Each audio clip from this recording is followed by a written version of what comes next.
Hello and welcome. Today I would like to give you guys some recommendations for the new Season 18 ranked season that is at tier 10.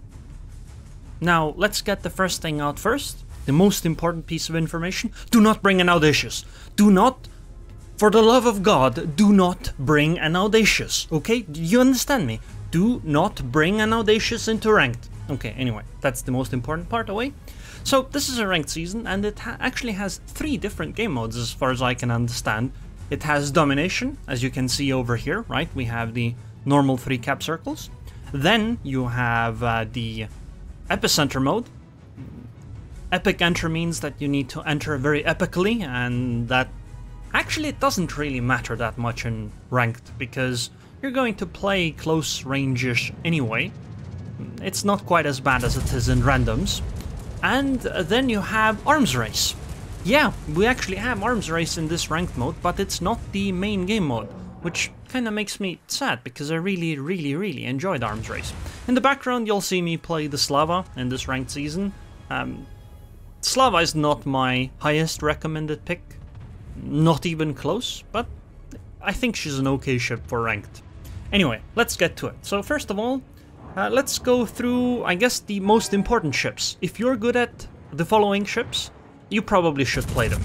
And those are aircraft carriers. If you're good at a Richthofen, bring a Richthofen. If you're good at a Hakuryu, bring a Hakuryu. If you're good at the Midway, think about becoming better at Richthofen or Hakuryu, but Midway is still okay. And for the love of God, do not bring an Audacious. Okay? Audacious is... So the reason you don't want to bring an Audacious is because you're guaranteed that the enemy team gets a CV. And your Audacious is nowhere near as powerful as a Midway, or a Hakuryu, or a Richthofen. Which means that you're gonna immediately bring a disadvantage. Well, not every time. Sometimes the enemy brings an Audacious too.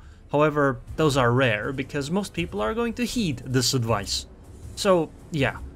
If you're good at the Richthofen, bring that. If you're good at the CV in general, you can play that. But mostly Richthofen. Next up, the reason actually I mentioned CVs first though, is because the rest of the picks all depend on how many CVs you get. If you don't get that many CVs, the picks are somewhat different. Anyway, let's go through destroyers. The best destroyer to bring obviously is going to be the Holland, because she has great anti-air, and she has very fast torpedoes, which are pretty difficult to avoid. Now, maybe you could actually argue that Småland is better than Holland. You see, Småland doesn't have quite as great anti-air, but she has a radar, and she has incredible DPM, so she's able to fight off the enemy destroyers. However, from what I found, DD versus DD fighting doesn't happen quite as much as I thought it would, so maybe it's not as important. The next recommended destroyer though is definitely the Småland. Also here in the match you can see in the background I misplayed. I should have taken a shot on that Richthofen. Would have pretty much cemented the victory in this match. Anyway. So, destroyer wise, Holland and Småland are my main recommendations. Other destroyers I would recommend is Daring, because you have the smoke screens, you can easily disengage whenever you need. This is great because you have a lot of radar in this match. And, you know, CVs. Also, you have a heal. Then Haruguma, especially if you have the legendary, because you can just keep smoking up constantly over and over and over and over and over and over again. And you do output a huge amount of damage. But you do have to be careful of a lot of AP spam. Then, I suppose, the other destroyers I don't really recommend. I mean, mostly you'll get away with bringing a destroyer that isn't great, because it doesn't matter, you know, a destroyer that's played well matters more than what specific destroyer it is. But ship destroyers I definitely don't recommend are Hayate and Khabarovsk. And I suppose to an extent Kleber, because they suffer heavily from CV action. And on top of that, they don't really bring too much to the table. Ranked is a bit too fast for a Kleber to farm huge amounts of damage. And Khabarovsk gets penned, not overpenned, penned by Richthofen rockets. Other destroyers I don't really recommend are destroyers like Gearing, Samas. Yueyang is okay, especially if you bring it with radar. It can be very scary and catch the enemy off guard, but I still don't really recommend Yueyang. You're better off with a Smoland if you have one, and if you don't, you know, I'm not sure. Maybe bring a different type of destroyer. Marceau, Grozovoy, Shimakas I think are probably going to be okay. Z52 is going to be situationally also pretty amazing, but again, situationally. You know, if you get arms race, Z52 can be incredible, especially on certain maps like Trap, but on other maps, you know, in a match like this one, Z52 would be pretty meh. So, let's move on. So, destroyer-wise, Holland, Smoland, Daring, and Harugumo with the legendary are my main recommendations. And don't bring a Khabarovsk. So, let's go over the cruisers, or sorry, no, battleships first. Battleships, my main recommendation is the Thundra. Thundra is crazy good, because it has the best anti-air out of the battleships, because it has a defensive fire, and it has amazing HE and amazing AP, and it's very good at long-range engagement, so you can crossfire over the map if you need. Next up, obviously I would recommend the Kremlin, but that depends on how many CVs you get. If every single match you get is a CV match, then Kremlin maybe isn't the best one.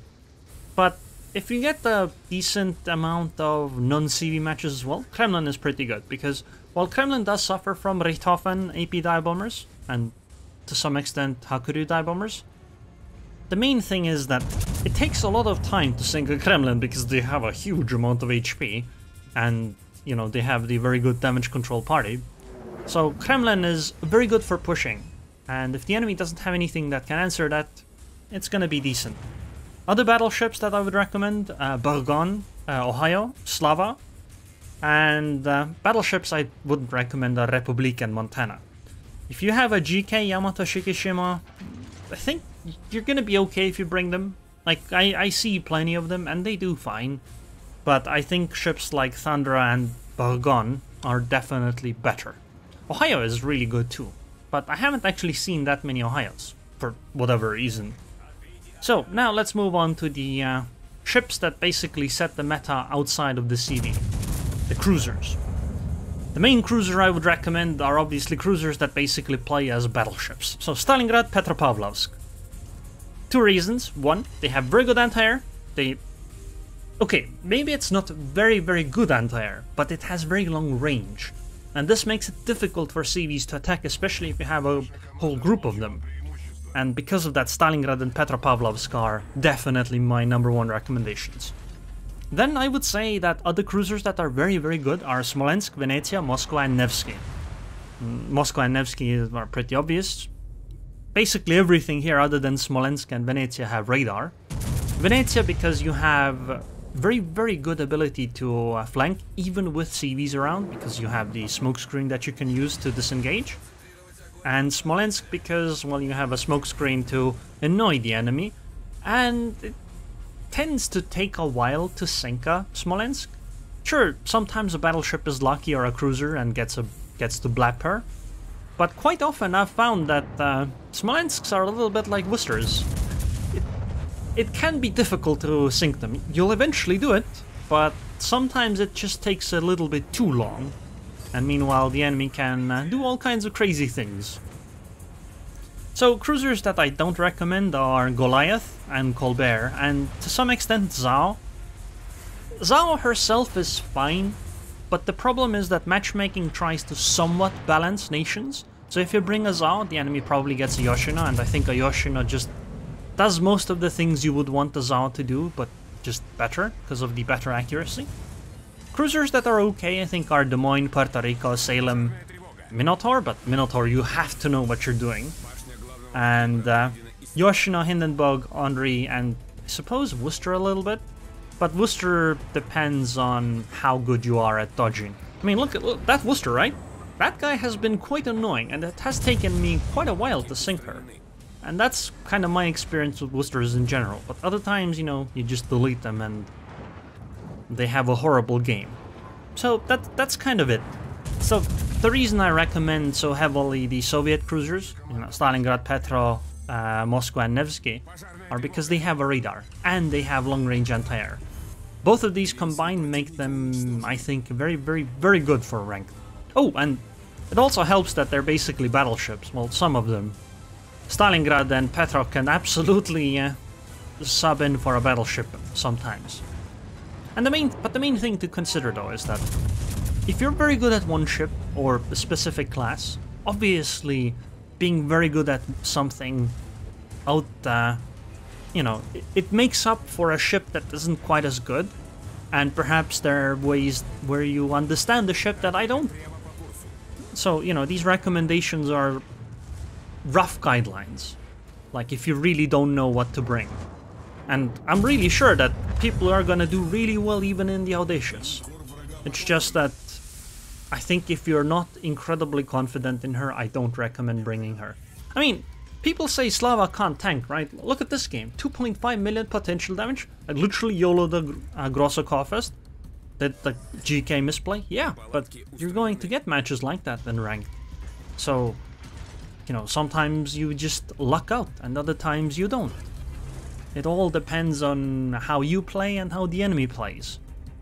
But just to reiterate, the ships that I would recommend most of all, out of all the classes, are Thundra, Burgon, Kremlin, Stalingrad, Petro, Venezia, Smolensk, and Moscow, Nevsky, I suppose, Halland, Smoland, Daring, and Haruguma with the Legendary. And obviously CVs, whatever you're the best at, except Audacious. Richthofen is excellent, Hakurio is excellent. But again, if you're very good at the ship or think you're confident in it, that can absolutely outweigh any kind of ship balance thingy that I mentioned. I actually saw Colbert today and he did really well because he played well. And I mean, this game we had Khabarovsk on our team and we still won the game. But do keep in mind that if you bring a ship of a certain class, the enemy is guaranteed to get a ship of the same class. And they're likely get a ship of the same nation on the enemy team, but that's not guaranteed. But the same class is. So if you bring a Khabarovsk and you can't fulfill a destroyer's role, and the enemy brings a, you know, a real destroyer like a Holland, the Holland is probably going to put their team at an advantage because they can simply do things like capping much more easily. So anyways, I hope you guys enjoyed this video. I would like to thank the patrons on Patreon. Thank you very much for your continued support, and I hope I'll see you guys next time.